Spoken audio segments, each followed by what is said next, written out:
Thank you for watching Your City in 5. I'm Ricky Saillas.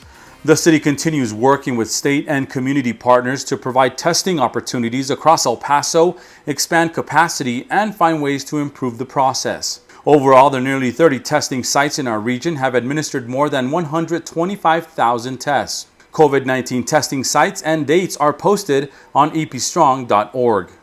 Meanwhile, the number of cases and deaths continue to increase drastically, which is why health officials continue to urge everyone to stay home, avoid house get-togethers and large gatherings, wear a face covering, and wash those hands.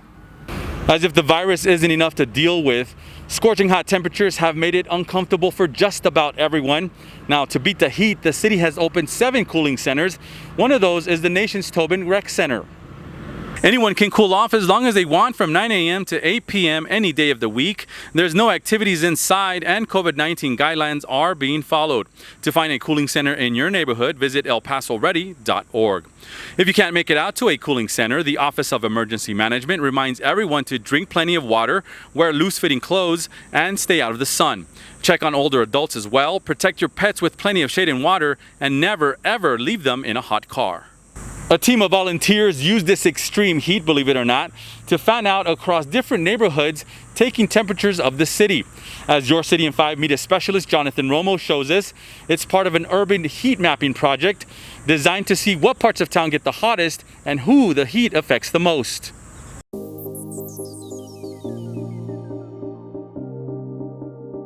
So we are running our Heat Watch campaign in conjunction with NOAA and CAPA strategies. So we are collecting temperature and humidity data to produce heat maps for El Paso. We want to use these heat maps to better inform our decisions for public health with regards to heat illnesses, and also to better inform our decisions on urban planning and infrastructure design, for example. So we're using a sensor that we either put on bikes or cars. So the air, as I'm gonna go riding very fast, is gonna come through the sensor and it collects temperature and humidity data. So we're collecting data at 6 a.m., 3 p.m. and 7 p.m. on the same day. It's just one day, 1 hour each shift. So it's 3 hours worth of data collection in 12 different routes. So that would be, we would be mapping up to 100 square miles in El Paso. This type of work is very important for El Paso. We know this is very hot here in El Paso. It's getting hotter, and heat is a huge factor for vulnerable populations in terms of health, and in the situation we're now, more so. So we're gonna better inform our heat illness decisions and planning.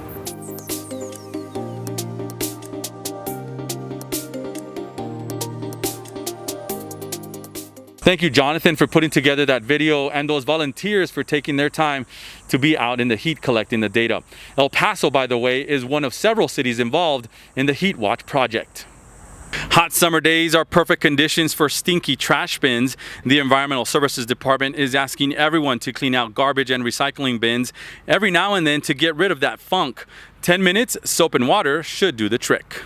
Here's a feel-good story for you. The young coyote pup you see on your screen is now roaming in the Southwest desert. Zoo staff cared for the pup after Texas Park and Wildlife rescued it. The zoo couldn't keep it because there isn't a coyote exhibit. Other zoos couldn't take it in as well. So, with the permission of Parks and Wildlife, the pup was released in the Franklin Mountains.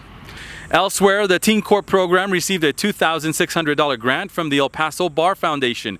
The money will be used for orientation and training, as well as supplies, snacks, and t-shirts.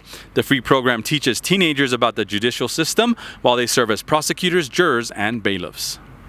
That's going to do it for us on this edition of Your City in 5 from Northeast El Paso.